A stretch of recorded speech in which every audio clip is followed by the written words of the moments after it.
Okay, तो इसमें हम लोग एलसी ऑसिलेटर को देखेंगे, उसके पूरे मैकेनिज्म को समझेंगे और इससे रिलेटेड जो क्वेश्चन हमारे एग्जाम में आए हुए हैं ये तीन, जैसे ये जेई मेन 2026 का है, ये जेई मेन 2003 का जिसको पहले एआई ट्रिपल ई बोलते थे, और ये पता नहीं कब आया, ये तीनों सेम टाइप के क्वेश्चन है, इसको सॉल्व करेंगे।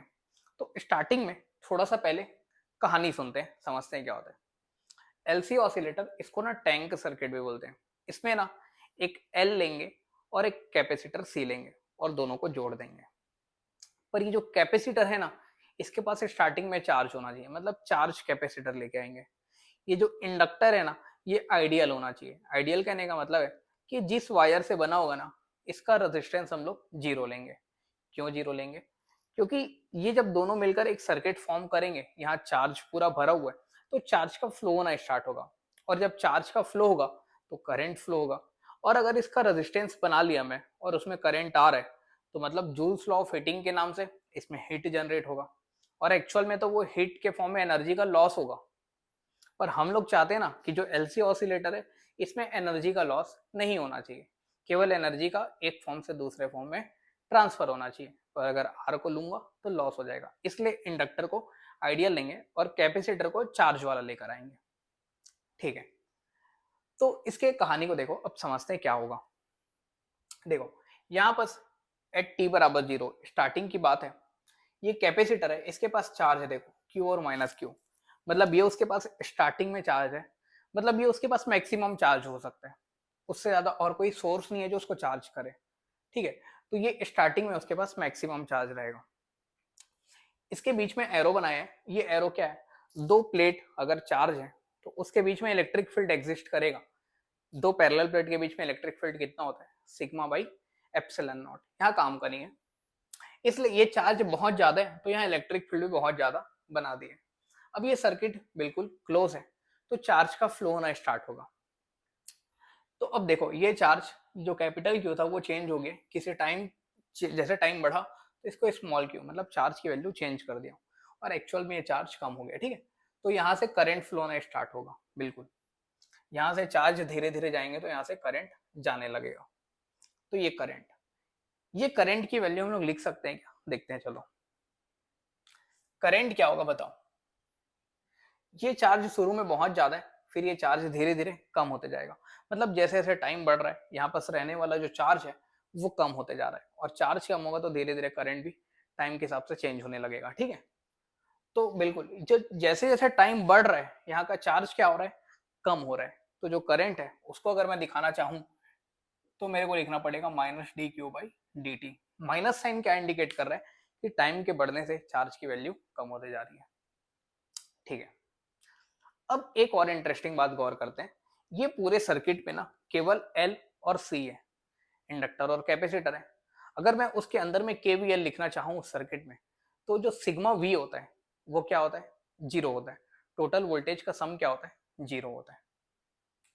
मतलब अगर लिखना चाहूँ वेक्टोरियली तो V L V C plus V L क्या होगा, जीरो। अगर और देखना चाहूँ मैं तो वी सी क्या होगा, माइनस वी एल के बराबर होगा।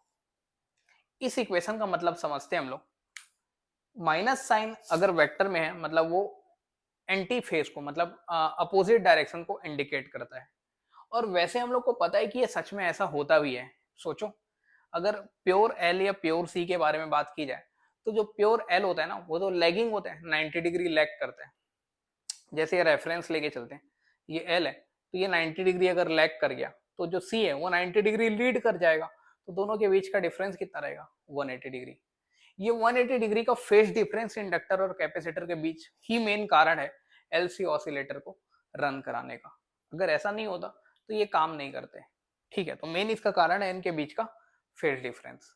ठीक है, इसका यूज अगर कोई पूछे यूज कहाँ होता है, तो अभी तो हम लोग बिल्कुल इसका यूज नहीं जान सकते। इसका यूज जब इंजीनियरिंग करेंगे हम लोग इलेक्ट्रॉनिक्स से इलेक्ट्रिकल में, तो वहां पढ़ते हैं LC oscillator as a signal generator. High frequency को जनरेट करने के लिए इसका यूज किया जाता है, और ये मेन इसके काम करने का कारण यही है, दोनों का वोल्टेज का सेम होना पर फेज का अपोजिट होना। पर अगर मैग्नीट्यूड वाइज देखा जाए, तो अगर मॉड लगा दूंगा तो दोनों का वोल्टेज क्या हो जाएगा, सेम हो जाएगा। बिल्कुल, इंडक्टर का वोल्टेज और कैपेसिटर का वोल्टेज किसी भी टाइम पर बराबर ही आता रहेगा मैग्नीट्यूड वाइज। चलो आगे बढ़ते हैं। अब हम लोग अपने कहानी पे वापस आते हैं। चलो हम लोग देखें कि इंडक्टर का वोल्टेज और कैपेसिटर का वोल्टेज बराबर है। इंडक्टर का वोल्टेज अगर हम लोग को लिखना है ना, तो हम लोग लिखेंगे L D I by D T. I inductor का करंट है। और अगर कैपेसिटर का वोल्टेज लिखना है तो क्यू बाई सी। क्यू उस टाइम पर कैपेसिटर का चार्ज है। अब हम लोग आई की वैल्यू यहाँ पास देखें कि minus D Q by D T, इसको ले जाकर यहाँ डाले तो माइनस बाहर निकल गया, D Q by D T हो गया। ठीक है, डबल डेरिवेटिव, और इसको अरेंज करके ऐसा लिख लिए। ये जो इक्वेशन है ना, ये हम लोगों का सेम इक्वेशन है एसएचएम वाला, जो हम लोग क्लास 11th के चैप्टर नंबर 13 या 14 एसएचएम में पढ़ते हैं, ये वाला इक्वेशन। और जब इसको सॉल्व करेंगे ना तो आंसर आएगा ये। तो इसका सॉल्यूशन अभी देख के टाइम नहीं बढ़ाते, बस इसके बाद ये क्यू की वैल्यू ये आती है, हम लोग ये याद रखते हैं। क्यू बराबर क्यू, ये इक्वेशन याद होना चाहिए। एलसी ऑसिलेटर का अगर क्वेश्चन सॉल्व करना है ना, तो केवल ये दो इक्वेशन हम लोग को याद होना चाहिए, बाकी सब सॉल्व हो जाएंगे।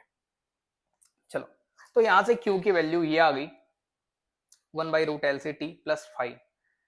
और अगर उसको स्टैंडर्ड फॉर्म में लिखना चाहिए तो जब टाइम 0 था, स्टार्टिंग में कैपेसिटर के पास जो ये चार्ज है, ये चार्ज किसका है? कैपेसिटर का, बिल्कुल यही है ना। ये चार्ज जब टाइम 0 था तो कितना था? Capital Q. तो टाइम को 0 डालोगे तो ये तो 0 हो गया, और ये कैपिटल क्यू हो गया, तो दोनों कैंसिल हो गए, 1 हो गए। मतलब साइन की वैल्यू 1 आ रही है। साइन की वैल्यू 1 कब आती है? जब अंदर में 90 डिग्री होता है। ये तो गायब हो चुका है, तो फाई कितना हो गया? 90 डिग्री। मतलब साइन t प्लस 5, और साइन 90 प्लस समथिंग कॉस में चेंज हो जाता है, तो वो चेंज हो गया कॉस में। तो हमारे काम का इक्वेशन यही है। अगर हम लोग को इसको शॉर्ट में याद रखना है तो हम लोग लिखेंगे q बराबर q कॉस ओमेगा टी। बस ये याद रखना है हम लोग को। ये किसी भी टाइम पर कैपेसिटर का चार्ज है। और अगर करंट लिखना चाहूं minus D Q by D T से, इसको डिफ्रेंशिएट करेंगे तो ये आ जाएगा। तो करंट को याद रखना चाहेंगे 1/√LC साइन ओमेगा टी।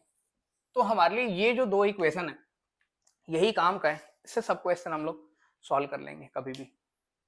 ये दो याद रखेंगे। ये कैपेसिटर का चार्ज है किसी भी टाइम पर, ये इंडक्टर पर जाने वाला करंट है, जो कैपेसिटर से निकल रहा है, ये करंट इंडक्टर पर जा रहा है, तो ये इंडक्टर का करंट है किसी भी टाइम पर। चलो इसके थोड़ा और देखते हैं। इसका ग्राफ अगर प्लॉट करेंगे ना, तो चार्ज का ग्राफ कॉस का बनेगा। तो ये कॉस का ग्राफ बनाए, जिसकी मैक्सिमम वैल्यू कितनी दिखेगी? क्यू। मतलब अगर ये बनाना चाहेंगे ना, तो यहाँ पर क्यू, और मिनिमम चार्ज देखा जाए तो माइनस क्यू। और ये इंडक्टर का करंट अगर लिखना चाहे तो उसकी मैक्सिमम वैल्यू Q/√LC। ठीक है, और मिनिमम वैल्यू माइनस Q/√LC। तो ये कैपेसिटर का चार्ज और ये इंडक्टर का करंट का ग्राफ बना लिया। और ये पूरा इसका वो है। ग्राफ को देख के भी हम लोग ये बता सकते हैं, और इसको एक्चुअल में महसूस भी कर सकते हैं। एक ठो को गौर कर दें, बाकी तीन को, दो को मैं बताता हूँ, दो को तुम लोग खुद से महसूस करना। देखो, जब टाइम 0 है, आसान वाला बता रहा हूँ, जब टाइम 0 है तो कैपेसिटर पर कितना चार्ज है? वो तो फुली चार्ज है। तो इसका जो चार्ज है Q, उसकी वैल्यू एक्चुअल में कैपिटल Q है। तो ये तो यही है। ठीक है, स्टार्टिंग में कोई करंट फ्लो ना स्टार्ट नहीं हुआ है। करंट कितना है? 0। UE का मतलब है एनर्जी ऑन कैपेसिटर। तो कैपेसिटर पर अगर एनर्जी लिखना चाहें तो तीन तीन फॉर्मूले, पर हम लोग यहाँ चार्ज जान रहे हैं उसका, तो चार्ज वाला फॉर्मूला लिखते हैं Q²/2C। Q²/2C। और अगर मैग्नेटिक एनर्जी इंडक्टर पर लिखना चाहे तो हाफ LI² होगा, पर I तो 0 है, हाफ LI² लिख लेते हैं। दो फॉर्मूले याद रखेंगे, ठीक है। अगर कैपेसिटर के लिए लिखेंगे तो Q²/2C भी होता है, या हाफ CV² भी होता है, या हाफ QV भी होता है। ठीक है, तो ये फॉर्मूले। और इंडक्टर के लिए अगर लिखना चाहेंगे मैग्नेटिक एनर्जी, तो हाफ LI² लिखकर चलेंगे। ठीक है, हाफ LI²। आई इंडक्टर पर करंट उस टाइम पर। तो ये समझ आ गया। t/0। अब देखते हैं t/t/4। एक और चीज बताना भूल गया, मेन चीज जो था, ये ओमेगा की वैल्यू। ओमेगा बराबर 1/√LC। अगर सिंपल LC सर्किट होता ना, तो इसको हम लोग रेजोनेंट फ्रीक्वेंसी बोलते हैं।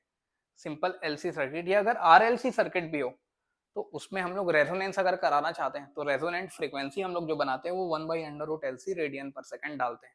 ठीक है, तो ये ओमेगा वही है हमारा, फॉर्मूला सेम है जो रेजोनेंट फ्रीक्वेंसी का होता है। तो एलसी ऑसिलेटर में फ्रीक्वेंसी हम लोग को याद रखने में दिक्कत नहीं होगा, ये फॉर्मूला हम याद रखते हैं। और अगर टाइम पीरियड का फॉर्मूला लिखा जाए तो 2 पाई रूट एल सी, तो ये एक पूरे एक साइकिल का टाइम है, 2 pi under root L C. इस पूरे टाइम को ही हम लोग गौर कर रहे हैं अलग अलग। जो ये हमारा टाइम है ना, ये जो टाइम है ये हमारा कैपिटल टी है, एक साइकिल कंप्लीट हुआ, ये हमारा टाइम कैपिटल टी है, उसी के पूरे प्रोसेस को महसूस कर रहे हैं। अभी हम लोग यहाँ तक देखें, ये वाला टाइम देखें, टी बराबर 0 पर। अगला देख रहे हैं हम लोग टी बराबर टी/4, मतलब टी/4 टी/4 टी/4 टी/4, 4 इक्वल पार्ट में डिवाइड कर रहे हैं। तो ये हमारा जो टाइम होगा वो टी/4 होगा। ये हमारा 2t/4 मतलब टी/2, ये हमारा 3t/4 होगा, और ये हमारा टी होगा। चलो, तो अब हम लोग टी/4 यहाँ पास पहुंच गए। ग्राफ से भी देख के क्लियरली बता सकते हो कि इस टाइम पर जो चार्ज है वो 0 हो चुका है, और जो करंट है वो मैक्सिमम पर पहुंच चुका है। देखो, टी/4 अगर डालेंगे तो चार्ज कितना हो गया 0, और करंट कितना हो चुका है मैक्सिमम। करंट का इक्वेशन देखेंगे, Q/√LC हो चुका है। ठीक है, इसका मतलब क्या है कि यहाँ से कैपेसिटर से चार्ज कम होते जा रहा है, कम होते जा रहा है, कम होते होते इसका चार्ज 0 हो गया, मतलब कैपेसिटर के पास कोई एनर्जी नहीं बची। कैपेसिटर के पास शुरू में कितनी एनर्जी थी भाई, Q²/2C। अब यहाँ पास एनर्जी कितनी है 0। इंडक्टर के पास शुरू में कितनी एनर्जी थी 0, क्योंकि कोई करंट नहीं था। अभी इंडक्टर के पास कितनी एनर्जी है देखो, हाफ Li² में डालेंगे तो आ गया Q²/2C। मतलब अभी इसके पास कितनी एनर्जी है Q²/2C। यहाँ पर टोटल एनर्जी कितनी है, ये दोनों को ऐड करो, Q²/2C। यहाँ पर टोटल एनर्जी कितनी है, दोनों को ऐड करो, Q²/2C। टोटल एनर्जी कंजर्व है। बस दिक्कत क्या था, शुरू में ये पूरी एनर्जी कैपेसिटर के पास थी, मतलब वो इलेक्ट्रोस्टैटिक एनर्जी थी। अब बाद में ये पूरी एनर्जी इंडक्टर के पास है, मतलब अब ये एनर्जी मैग्नेटिक के फॉर्म में है, मतलब मैग्नेटिक एनर्जी है ये। तो बस एनर्जी का फॉर्म का ट्रांसफर हुआ है इलेक्ट्रिक से मैग्नेटिक में। ठीक है, तो अब ये तो मैं सीधे ये वाला टाइम और ये वाला टाइम बताया, उसके बीच में तो पूरा ड्यूरेशन है, पूरा टाइम चेंज होते जा रहा है। तो हो क्या रहा होगा, ये वाली एनर्जी Q²/2 से 0 हो रही है, मतलब कैपेसिटर की इलेक्ट्रोस्टैटिक एनर्जी कम होते जा रही है, और ये वाली एनर्जी 0 से Q²/2 से, मतलब मैग्नेटिक एनर्जी धीरे धीरे बढ़ते जा रही है। तो ये शुरू में कैपेसिटर की एनर्जी और ये मैग्नेटिक एनर्जी, ये कम होते जा रही है और ये बढ़ते जा रही है। तो एक टाइम आएगा ना जब दोनों बराबर होंगे, बिल्कुल दोनों बराबर होंगे, तो यही वाला क्वेश्चन सॉल्व करेंगे हम लोग कि कब दोनों बराबर होंगे। ठीक है, तो बिल्कुल कहानी है। तो ये देख लिए, अब ये दोनों को तुम लोग खुद से सोच लेना, साइकिल रिवर्ट हो जाएगा। जैसे यहाँ Q और -Q है, अगला साइकिल जैसे ही स्टार्ट होगा यहाँ -Q बन जाएगा और यहाँ +Q बन जाएगा, ऐसा हो जाएगा, और करंट का डायरेक्शन भी चेंज हो जाएगा। ठीक है, तो बिल्कुल ये ग्राफ से भी क्लियर है, ये खुद से सोचना। चलो, अब हम लोग क्वेश्चन सॉल्व करते हैं जो मेन है हमारा, ये पूरा प्रोसेस मिटाते हैं इसको।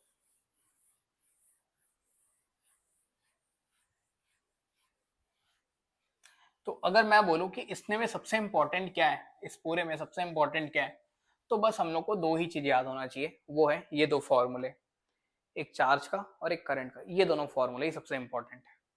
चलो देखो, पहला क्वेश्चन अब सॉल्व करते हैं, इसको भी साफ कर लेते हैं।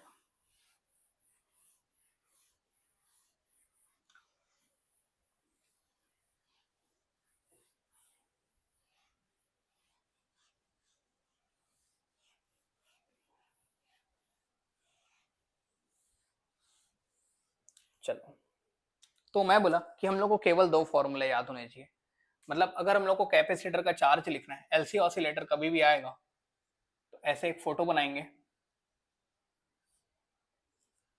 यहाँ स्टार्टिंग चार्ज दिया रहेगा पता नहीं, पर अगर किसी भी टाइम पर इसका चार्ज मेरे को लिखना है तो वो होगा स्टार्टिंग वाली चार्ज Q0 लिख लेता हूँ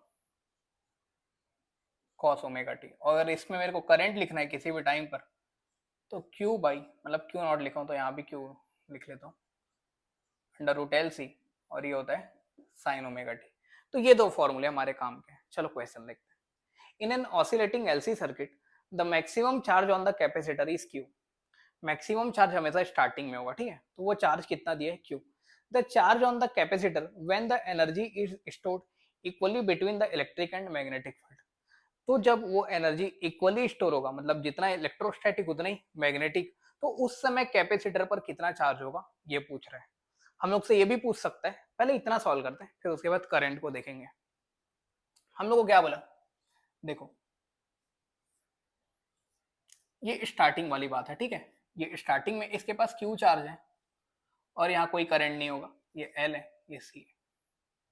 तो इसके पास अगर चार्ज क्यू है तो इसके पास एनर्जी कितनी होगी, हाफ सी वी स्क्वायर लिखना चाहूँ पर मैं चार्ज के टर्म में लिखना चाहता हूँ, तो क्यू स्क्वायर बाई 2c। ठीक है, अब ये धीरे धीरे चार्ज कम होगा।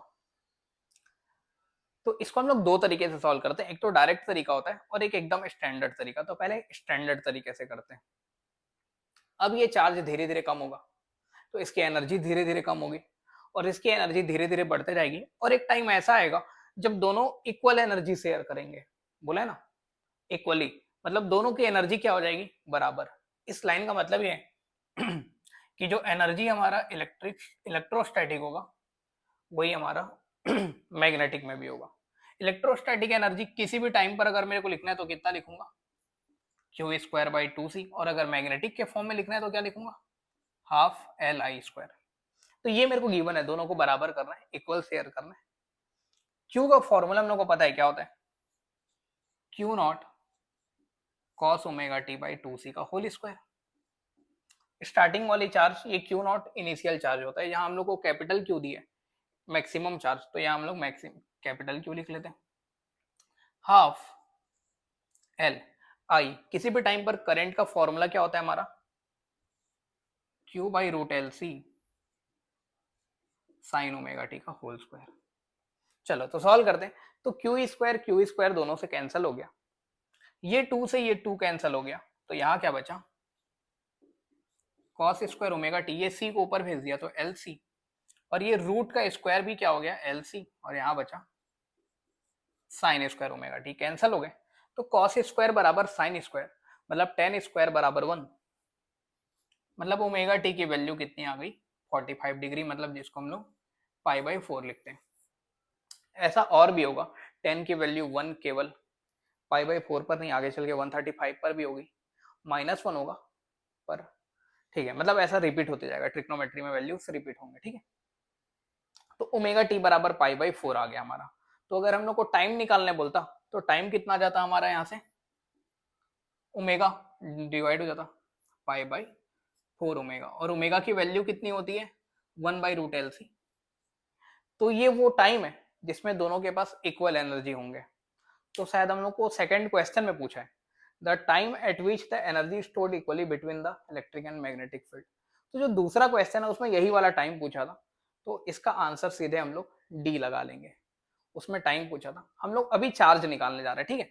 तो मेरे से कैपेसिटर पर चार्ज पूछा इस टाइम पर, तो किसी भी टाइम पर कैपेसिटर पर चार्ज कितना होता है, क्यू बराबर Q not cos omega T, मतलब क्यू बराबर क्यू नॉट, हम लोग को कैपिटल क्यू दिया स्टार्टिंग में, कॉस ओमेगा टी, और ओमेगा टी कितना निकालें पाई बाई 4, तो कॉस पाई बाई 4 होगा 1 बाई रूट 2, तो क्यू बाई रूट 2 हो गया। मतलब चार्ज हमारा कितना होगा कैपेसिटर पर, क्यू बाई रूट 2 होगा।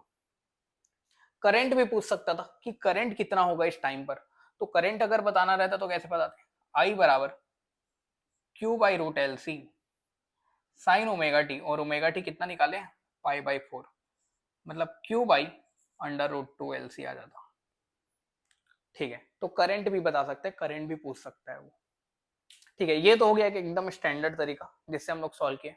एक कोई डायरेक्ट भी सोच सकता है, कैसे, कि मेरे को शुरू में कैपेसिटर का चार्ज पता है और मेरे को बाद में भी कैपेसिटर का चार्ज पता है। देखते हैं चलो इसको मिटाते हैं।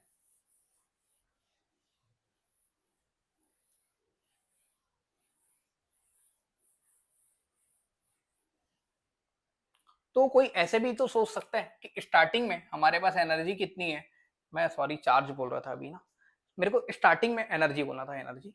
तो एनर्जी कितना है स्टार्टिंग में शुरू में, क्यू स्क्वायर बाई 2c। अब कितना हो जाएगा ये बताओ, इसके पास क्यू स्क्वायर बाई 2c था, अब दोनों बराबर बांट लेंगे बोल रहे हैं, अब दोनों के पास बराबर हो जाना चाहिए। मान ले मेरे पास शुरू में 100 है, अब दोनों बराबर लेंगे, तो मेरे पास 50, इसके पास भी 50, मतलब मेरे आधा हो जाएंगे। तो मेरे पास अगर शुरू में क्यू स्क्वायर बाई 2c था तो अभी कितना हो जाएगा, क्यू स्क्वायर बाई 4c हो जाना चाहिए। पर चार्ज मेरा चेंज हो चुका रहेगा। तो स्टार्टिंग में क्यू था और एनी टाइम पर हम लोग कितना लिखते हैं, स्मॉल क्यू लिखते हैं। तो इस बार मैं अपने चार्ज को कितना लिखूंगा, क्यू स्क्वायर। ठीक है, तो अभी मेरे पास जो एनर्जी होगी वो इतनी होगी। तो बताओ कैसे निकालेंगे हम लोग। ये मेरे पास अभी एनर्जी है। क्या सही कर रहे हैं,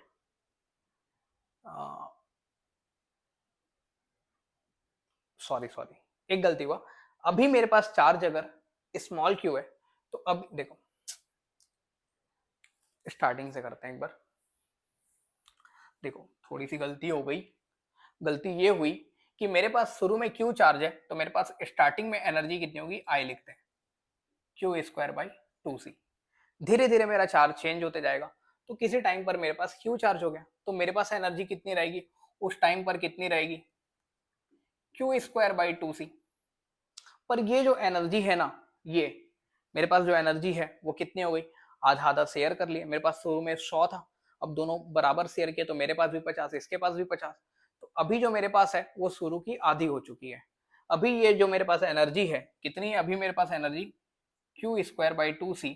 ये मेरे पास शुरुआत वाली एनर्जी की आधी है। शुरुआत में मेरे पास एनर्जी कितनी थी, क्यू स्क्वायर बाई 2c, उसकी आधी। ठीक है, तो ये वाला चार्ज मेरे को पता चल जाएगा कि अभी मेरे पास कितना चार्ज है। तो निकाल देंगे, 2c से 2c कैंसिल किए तो क्यू स्क्वायर बराबर क्यू स्क्वायर बाई 2, मतलब क्यू स्क्वायर हमारा कैंसिल किए तो बाई रूट 2 का होल स्क्वायर कर लिया तो ये आ गया क्यू बाई रूट 2। मतलब ऐसे भी निकाल सकते हैं, क्यू बाई रूट 2।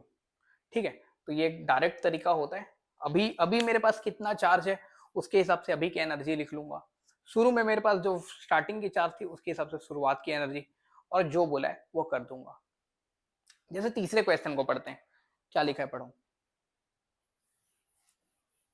क्या लिखा है, एक capacitor C is first charge fully with potential difference V naught. शुरू में उसको पोटेंशियल डिफरेंस वी नॉट देकर चार्ज कर दिए। चलो देखते हैं, इस बार चार्ज नहीं, इस बार पोटेंशियल बोले। चलो, तो वी नॉट का पोटेंशियल डिफरेंस ये प्लस माइनस, तो इसके पास कितना चार्ज हो गया, सी वी नॉट। तो उसके पास कितनी एनर्जी हो गई, एनर्जी अगर लिखना चाहे तो half C V naught square. उसके बाद क्या बोला, उस बैटरी को डिस्कनेक्ट कर दिए तो कैपेसिटर जो चार्ज था वो तो चार्ज ही रहेगा जब तक उसको डिस्चार्ज होने का पाथ ना मिले। अब उसको पाथ दिया गया, उसके पास एक इंडक्टर को लाकर कनेक्ट किया गया, और किसी टाइम टी पर 25% of the initial energy in the capacitor is transfer to the inductor. 25% of the initial energy, मतलब मेरा 25% ट्रांसफर हो गया इंडक्टर पे, तो मेरे पास कितना परसेंट बचा, मेरे पास बचा 75%। मतलब अभी मेरे पास कितनी एनर्जी है, अभी मैं बोलूं तो मेरे पास कितनी है, 75% है, मतलब 3/4 है इनिशियल की। जो फाइनल एनर्जी है वो 3/4 है इनिशियल की। तो मेरे को बताना है कि वो टाइम कितना होगा। चलो लिखते हैं। तो इसको हम लोग इक्वेशन के हिसाब से सॉल्व करते हैं। ठीक है, या फिर हम लोग इसको ऐसे भी सॉल्व कर सकते हैं कि जो इलेक्ट्रोस्टैटिक एनर्जी है, या फिर हाँ ठीक है ऐसे भी कर सकते हैं, या हम लोग ऐसा भी ले जा सकते हैं कि जो हमारी मैग्नेटिक एनर्जी है वो कितनी है, 25% चला गया। मतलब मैग्नेटिक एनर्जी जो है वो कितनी आई है, 1/4 आई है इलेक्ट्रोस्टैटिक की। अगर इक्वेशन को रिलेट करें तो मैग्नेटिक एनर्जी जो है वो 25% है इलेक्ट्रोस्टैटिक की, 75 25% ट्रांसफर हो गया। तो मैग्नेटिक एनर्जी को अगर लिखना चाहूँ तो मैं क्या लिखूंगा, हाफ Li²। और अगर इसको लिखना चाहूँ तो मैं कैसे लिखूंगा, हाफ CV²। पोटेंशियल दिया है पर हम लोग को पोटेंशियल का इक्वेशन नहीं पता, हम लोग को चार्ज का पता है। तो चार्ज वाला फॉर्मूला लगाते हैं, Q² by 2c, Q² by 2c। चलो अब इसको रिलेट करके हम लोग वो टाइम तक पहुंचने की कोशिश करते हैं। तो ये हाफ से हाफ निपटा दिए, ये c को ऊपर भेजे, LC I² और यहाँ 4 भी आ गया। ठीक है, चलो वैल्यू जानते हैं कि हम लोग आई की वैल्यू क्या होती है, आई नॉट, करंट का आई नॉट क्यों लिख रहा हूं मैं, क्यू, स्टार्टिंग वाली चार्ज को क्यू लेकर चलते हैं, by root L C sine omega T का होल स्क्वायर, और अगर चार्ज को लिखना चाहेंगे तो स्टार्टिंग वाला charge Q cos omega T का whole square, step by step, ठीक है। तो जैसे ही इसका स्क्वायर हो गया तो ये तो कैंसिल हो गया, क्यू स्क्वायर से क्यू स्क्वायर कैंसिल हो जाएगा, तो यहां बचा 4 साइन स्क्वायर ओमेगा टी बराबर कॉस स्क्वायर ओमेगा टी। तो कितना आ गया यहां से देखेंगे अगर, तो टेन स्क्वायर ओमेगा टी बराबर 1/4। सही आ रहा है कि कुछ गलत हो रहा है? 25% ऑफ इनिशियल एनर्जी को ट्रांसफर कर दिए, 10 में तो ऐसा 1/4 आता नहीं है, 10 में 1/2 आएगा नहीं। स्टार्टिंग से पढ़ते हैं एक बार, कुछ गलत हो रहा है क्या। Capacitor fully charge potential difference V naught, ठीक है, क्यू लिखा मैं, वी नॉट से चार्ज किया तो क्यू चार्ज कर दिया। हाँ, अब हम लोग बोला कि 25% of initial energy in the capacitor is transfer to the inductor, मतलब इंडक्टर के पास।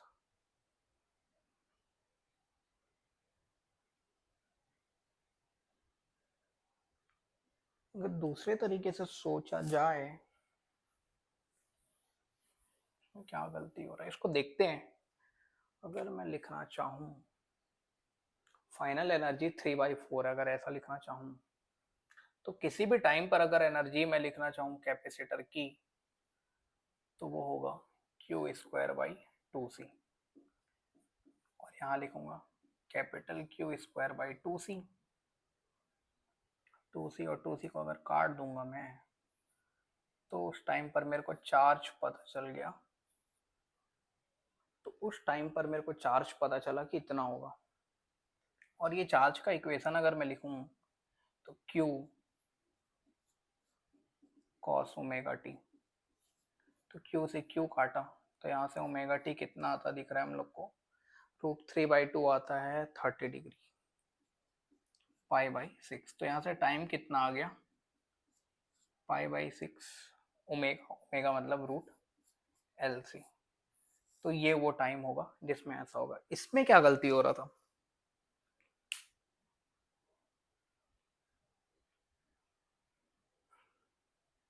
चलो टाइम को लंबा नहीं करते, इसको सॉल्व करके इससे भी देखेंगे।